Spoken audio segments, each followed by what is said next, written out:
करेंगे तो भारी सफलता हासिल मिलेगी। नमस्कार, आप देख रहे हैं अपना बिहार। मैं हूं आपके साथ विभा उपाध्याय और इस वक्त बड़ी खबर। 25 सितंबर को हरियाणा के फतेहाबाद में चौधरी देवीलाल की जयंती के मौके पर विपक्ष का महाजुटान होने वाला है, जिसमें विपक्ष के दिग्गज नेता शामिल होंगे। बिहार के मुख्यमंत्री नीतीश कुमार की मौजूदगी भी इसमें होगी। डिप्टी सीएम तेजस्वी यादव भी इसमें शामिल हो सकते हैं। लालू प्रसाद को भी बुलाना चाहते हैं ओम प्रकाश चौटाला। जो बड़ी जानकारी इस वक्त सामने आ रही है, लेकिन अस्वस्थ होने की वजह से लालू प्रसाद रैली में नहीं करेंगे शिरकत, जो जानकारी इस वक्त बड़ी। और संवाददाता अमितेश हमारे साथ इस वक्त ज्यादा जानकारी के साथ ऑनलाइन पर दिल्ली से जुड़ चुके हैं। अमितेश, महाजुटान, विपक्षी एकता दिखाने की कोशिश, टारगेट 2024। जी हाँ, बिल्कुल 2024 को लेकर के जितने भी अपोजिशन के नेता हैं उनको एक साथ एक मंच पर लाने की तैयारी चल रही है। चाहे के चंद्रशेखर राव ने शुरू किया हो या फिर नीतीश कुमार उस मुहिम को आगे बढ़ाते हुए दिल्ली पहुंचे हैं, अलग अलग नेताओं से मुलाकात कर रहे हैं। और अब ओम प्रकाश चौटाला की पार्टी की तरफ से ओम प्रकाश चौटाला इसके सूत्रधार बन रहे हैं। और 25 सितंबर को जब चौधरी देवीलाल पूर्व उप प्रधानमंत्री की जयंती होगी, उस दिन मनाई जाएगी फतेहाबाद में हरियाणा में, तो उस वक्त सारे विपक्षी दलों के नेता एक साथ एक मंच पर होंगे। खासतौर से बिहार से नीतीश कुमार और तेजस्वी यादव दोनों साथ होंगे। जो सूत्र बता रहे हैं उसके मुताबिक तेजस्वी यादव भी उसमें शामिल होंगे। नीतीश कुमार ने अपनी सहमति दे दी है। कल जब शाम उनकी मुलाकात हुई थी ओम प्रकाश चौटाला से गुरुग्राम में उनके आवास पर, उसी वक्त ये तय हो गया था। नीतीश कुमार ने अपनी सहमति दे दी और तेजस्वी यादव उसमें शिरकत कर सकते हैं। हालांकि उस मीटिंग में ओम प्रकाश चौटाला ने कहा कि लालू प्रसाद यादव भी आते तो बेहतर होता, लेकिन खराब स्वास्थ्य के चलते लालू प्रसाद यादव इस रैली में शिरकत नहीं करेंगे। लेकिन ममता बनर्जी होंगी, नवीन पटनायक होंगे और जितने भी रीजनल फोर्सेज हैं और क्षेत्रीय छत्रप हैं जो एक अपोजिशन यूनिटी की बात करते हैं, सबको साथ लाने की बात करते हैं, सभी नेता इस रैली में शामिल होंगे और एक तरह से शक्ति प्रदर्शन होगा विपक्षी दलों का एक साथ एक मंच पर। बिल्कुल अमितेश, बहुत बहुत शुक्रिया इस तमाम जानकारी के लिए। तो यही सवाल है कि इस पूरे महाजुटान को लेकर, इस विपक्षी एकता को लेकर लीड कौन करेगा। इस वक्त नीतीश कुमार के साथ इस कवायद की शुरुआत होती है और अब यहां पर हरियाणा में महाजुटान किया जाने वाला है। बड़ी दूसरी खबर का जिक्र करें, पश्चिम बंगाल जा सकते हैं नीतीश कुमार। ये बड़ी खबर इस वक्त सामने आ रही है। ओडिशा का दौरा भी कर सकते हैं बिहार के मुख्यमंत्री नीतीश कुमार। ममता बनर्जी के साथ मुलाकात नीतीश कुमार की संभव हो सकती है। नवीन पटनायक के साथ मुलाकात कर सकते हैं। ये बड़ी जानकारी इस वक्त। तो सिर्फ दिल्ली में ही दौरा नहीं, अब ओडिशा और बंगाल यहां पर भी नीतीश कुमार जाकर मुलाकात कर सकते हैं ममता बनर्जी और नवीन पटनायक के साथ। संवाददाता आनंद अमृतराज हमारे साथ इस वक्त फोन लाइन पर पटना से जुड़ चुके हैं। आनंद, दिल्ली दौरा और अब जो मुख्यमंत्री के तौर पर ममता बनर्जी की बात कर लें या नवीन पटनायक की बात कर लें, इन दोनों बड़े नेताओं से भी मुलाकात कर इस महाजुटान को और बड़ा करने की कोशिश नीतीश कुमार की तरफ से। देखिए विभा, निश्चित तौर पे अभी नीतीश कुमार दिल्ली दौरे पे हैं और आज उनका दिल्ली दौरा समाप्त हो जाएगा और कल सुबह वो सीधे दिल्ली से गया पहुंचेंगे। लेकिन उसके पहले जो हमारे सूत्र ने जानकारी दी है कि नीतीश कुमार जब बिहार पहुंचेंगे और कुछ दिनों के बाद उनका दौरा, एक और दौरे की तैयारी हो रही है और इस दौरे में वो बंगाल में जाएंगे और उड़ीसा में जाएंगे, जहां पे नवीन पटनायक और ममता बनर्जी से उनकी मुलाकात होने वाली है। क्योंकि नीतीश कुमार की पूरी कोशिश, और नीतीश कुमार लगातार ये बयान भी दे रहे हैं कि उनकी पूरी कोशिश है कि जो भी भाजपा विरोधी ताकतें हैं सबको एकजुट किया जाए। और ममता बनर्जी और नवीन पटनायक उसी कड़ी का हिस्सा है और नीतीश कुमार का कार्यक्रम अभी नहीं बना, लेकिन माना जा रहा है कि बहुत जल्द नीतीश कुमार उड़ीसा और बंगाल का भी दौरा करेंगे। चूंकि नीतीश कुमार की पार्टी ने पहले ही साफ कर दिया था कि जब तक कांग्रेस के साथ और वाम दलों के साथ एक नहीं बनाया जाएगा तब तक एक मजबूत विपक्ष नहीं बनाया जा सकता है। लेकिन फिलहाल कांग्रेस बंगाल में अगर आप देखें तो कांग्रेस की सीधी लड़ाई बंगाल में ममता बनर्जी और वाम दलों से है। तो इनकी कोशिश है नीतीश कुमार के बंगाल का दौरा करने के बाद, ममता बनर्जी से मुलाकात करने के बाद सारे सहयोगियों को एक साथ लाया जाए, उसी कड़ी का हिस्सा माना जा रहा है। वहीं नवीन पटनायक से नीतीश कुमार के पहले भी अच्छे संबंध रहे हैं, तो एक बार उड़ीसा भी जाकर नवीन पटनायक से नीतीश कुमार मुलाकात करेंगे और उनकी पूरी कोशिश है कि एक ऐसा गठबंधन बनाने की, जो हमारे सूत्र ने जानकारी दी है कि ऐसा गठबंधन बनाने की ताकि 2024 में भाजपा को टक्कर दिया जा सके। दूसरी महत्वपूर्ण बात की जो पुराना जनता दल का स्वरूप था, आप अगर पिछले 2-3 दिनों से अगर आप गौर करेंगे विवाह, तो कई वैसे लोगों से मुलाकात हुई चाहे ओम प्रकाश चौटाला हो, चाहे शरद यादव हो, चाहे कई सारे ऐसे नेता हैं जिनसे उनकी मुलाकात हुई है, सब पुराने जनता दल के सहयोगी रहे हैं। और नीतीश कुमार की कोशिश है कि जनता दल के पुराने परिवार को भी एक साथ एक झंडे के नीचे लाया जाए ताकि एक मजबूत गठबंधन बनाया जा सके।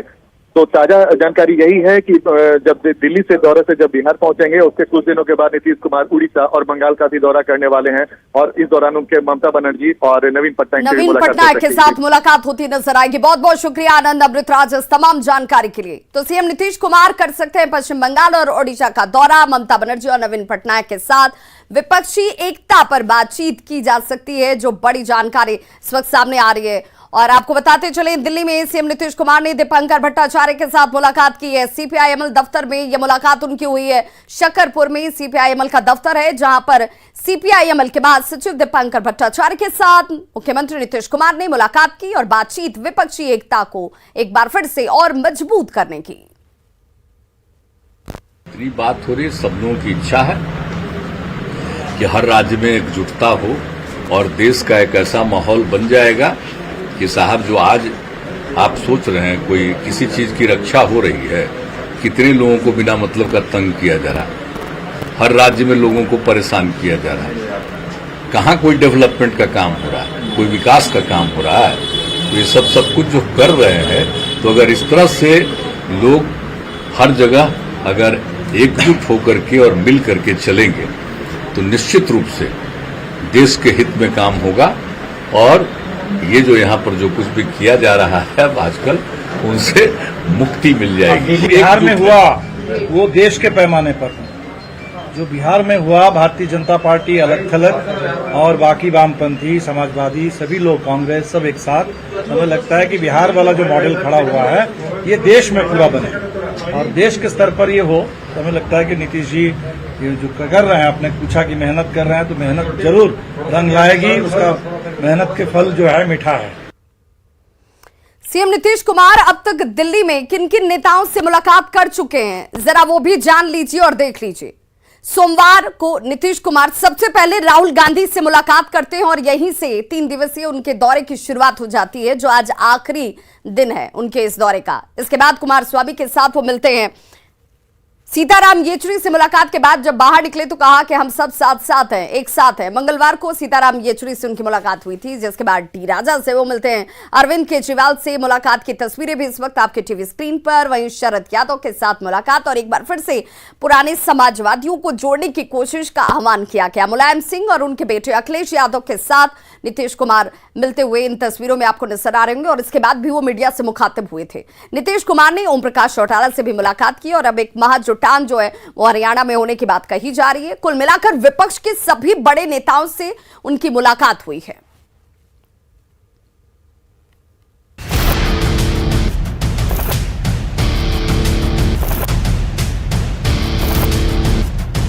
एक होकर के चुनाव लड़ेंगे तो भारी सफलता हासिल मिलेगी। राहुल गांधी आज से कश्मीर से कन्याकुमारी तक की यात्रा पर निकले हुए हैं, लेकिन उनके यात्रा रूट चार्ट में बिहार नहीं होने पर बीजेपी ने सवाल उठाया है। वहीं जेडीयू बीजेपी पर राजनीति करने का आरोप लगा रही है, जबकि कांग्रेस राहुल की इस यात्रा से उत्साहित नजर आ रही है। राहुल गांधी भारत जोड़ो यात्रा पर निकल रहे हैं। राहुल जी, कांग्रेस को तो आप जोड़ नहीं पाए। आपके नेतृत्व में कांग्रेस टूटी है, बिखरी है और कहीं ना कहीं हम कह सकते हैं कि पूरे भारत में कांग्रेस अपने अंतिम पायदान पे चल रही है। मेरा ये मानना है पहले कांग्रेस को तो आप जोड़ लेते, लेकिन चलिए आप भारत जोड़ो यात्रा पर निकले हैं, लेकिन भारत तो पूरी तरह से एक सूत्र में बंधा है। भारतीय जनता पार्टी के नेताओं को कहना चाहते हैं कि देश में 28 राज्य हैं, मात्र 12 राज्य में ही आपकी हुकूमत है, आधा भी नहीं पहुंच पाए हैं। विश्व की सबसे बड़ी पार्टी होने का दावा करते हैं और 38% मत प्राप्त करके आप देश में हुकूमत कर रहे हैं। इसलिए ऐसे विषय पर राजनीतिक प्रतिक्रिया देना यह बताता है कि भाजपा अहंकार और क्षेत्रवाद के घिनौने राजनीतिक स्वरूप में उभर करके आ रही है। इस यात्रा का बड़ा व्यापक उद्देश्य है इस देश में कटुता, वैमनस्यता और नफरत का जो वातावरण बनाया गया है लोगों के बीच में जो डिस्टेंस बढ़ता जा रहा है उसकी समाप्ति में भारत जोड़ो यात्रा का बड़ा योगदान होगा। यह ऐतिहासिक यात्रा अपने मानने में इसलिए महत्वपूर्ण है कि लगभग 5 महीने तक राहुल गांधी पदयात्रा करेंगे। सिवान पुलिस टीम पर हमला मामले में एसपी ने जांच टीम का गठन कर लिया। एसपी की तरफ से यह जांच टीम का गठन किया जा चुका है। अपराधियों की गिरफ्तारी के लिए ताबड़तोड़ छापेमारी इस वक्त की जा रही है। सिवान एसपी शैलेश कुमार सिन्हा ने कहा कि पुलिस टीम का गठन किया गया है और बहुत जल्द ये अपराधी गिरफ्त में होंगे।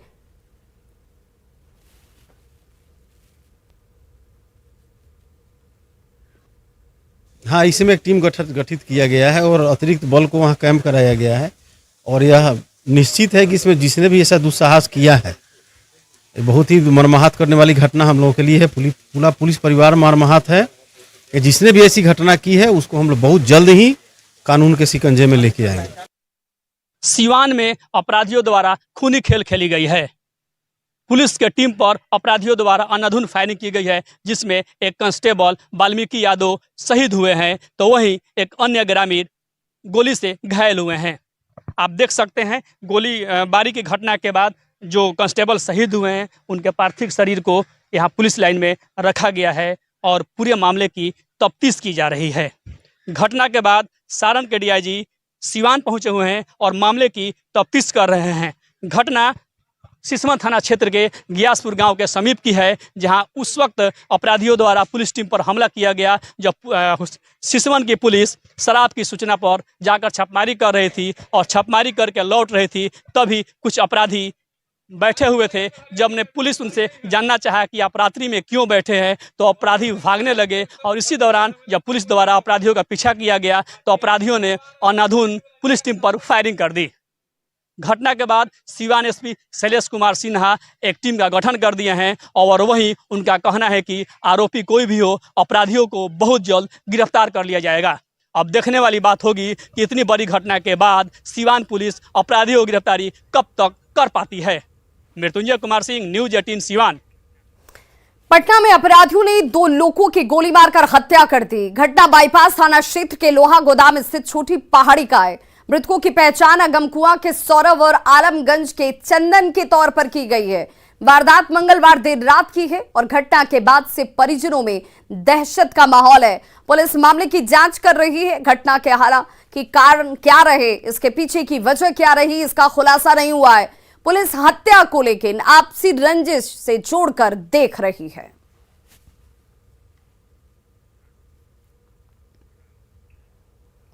भागलपुर की सेंट्रल जेल में सोमवार को 6 विचाराधीन कैदियों ने जेल की सुरक्षा में लगे 3 कक्षपाल पर ही हमला कर मॉब लिंचिंग करने का प्रयास किया।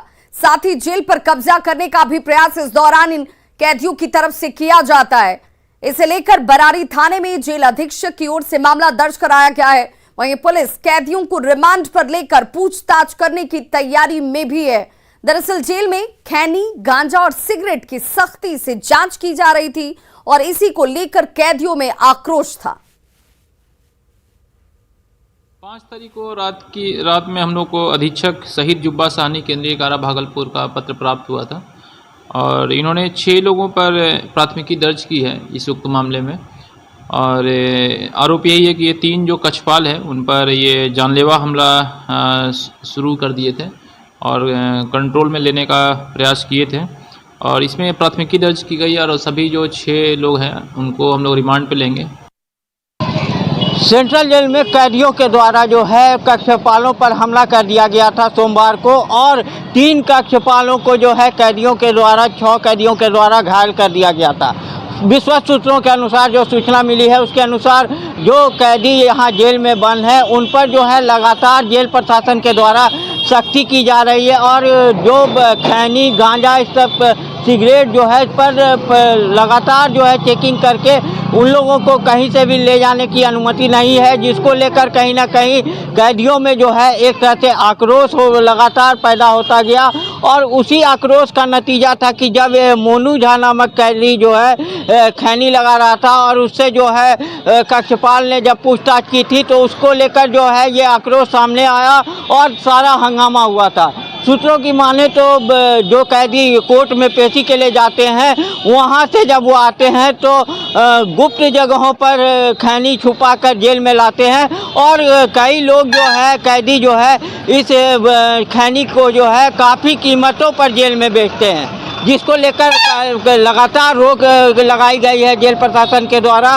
और सघन जांच की जाती है, जिसके कारण ये मामला सामने आया है। वहीं मैं बता दूं कि इस जेल में जो है 2512 कैदी बंद हैं, जबकि 58 कैदी ऐसे हैं जो बाहर के ज़िलों से आए हुए हैं और उन पर जो है कुख्यात अपराधी जो हैं, वैसे अपराधी हैं जो अन्य जेलों में उत्पात मचाते थे, उन्हें यहाँ भेजा गया है। 58 ऐसे कैदी हैं, उनको भी यहाँ पर शिफ्ट किया गया है।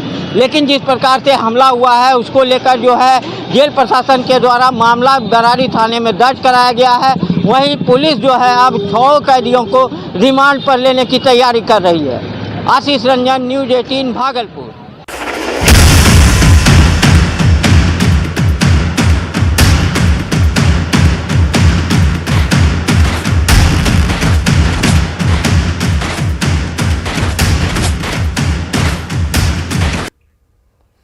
और मौसम विभाग की तरफ से येलो अलर्ट जारी कर दिया गया है। तेज हवा और ठनका के साथ बारिश की चेतावनी जारी की गई है। सिवान, सारण, भोजपुर और बक्सर जिले को लेकर यह अलर्ट इस वक्त मौसम विभाग की तरफ से जारी किया गया है। गोपालगंज, मुजफ्फरपुर, वैशाली और पटना में भी ये येलो अलर्ट इस वक्त जारी किए गए हैं। पूर्वी और पश्चिमी चंपारण के लिए भी अलर्ट और दोपहर 3 बजे तक के लिए ये अलर्ट मौसम विभाग ने जारी किया है।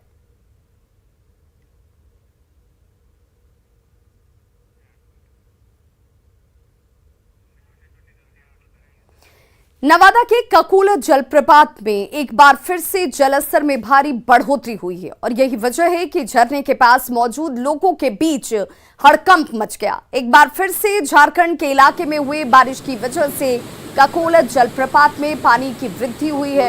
हालांकि जल वृद्धि होने की वजह से कोई नुकसान नहीं हुआ, मगर मौके पर जो लोग मौजूद थे उनके बीच दहशत का माहौल कायम हो गया। पानी का रौद्र रूप देखकर हर कोई डर रहा था। जिस वक्त ये सैलाब आया उस वक्त करीब 2 दर्जन से ज्यादा सैलानी ककोलत में स्नान कर रहे थे और बाद में वन कर्मियों ने इन सभी पर्यटकों को ककोलत जलप्रपात से खाली कराया।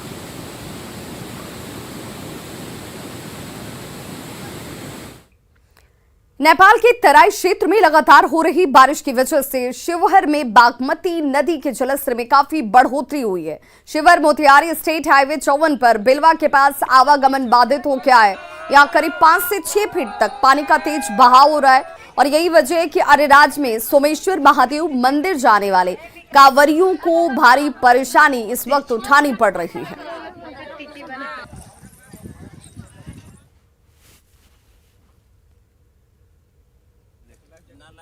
बहुत ज़्यादा दिक्कत हो जा रहा है रोड में, सड़क में पानी लगा हुआ है बहुत ज़्यादा और बहुत ज़्यादा दिक्कत परेशानी हो रही है।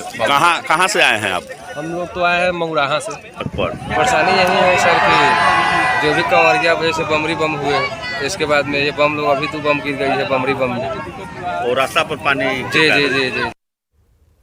तो खबरों का सिलसिला लगातार जारी है। आप देखते रहिए न्यूज़ 18 बिहार झारखंड। यहाँ खबरों का सिलसिला कभी नहीं थमता।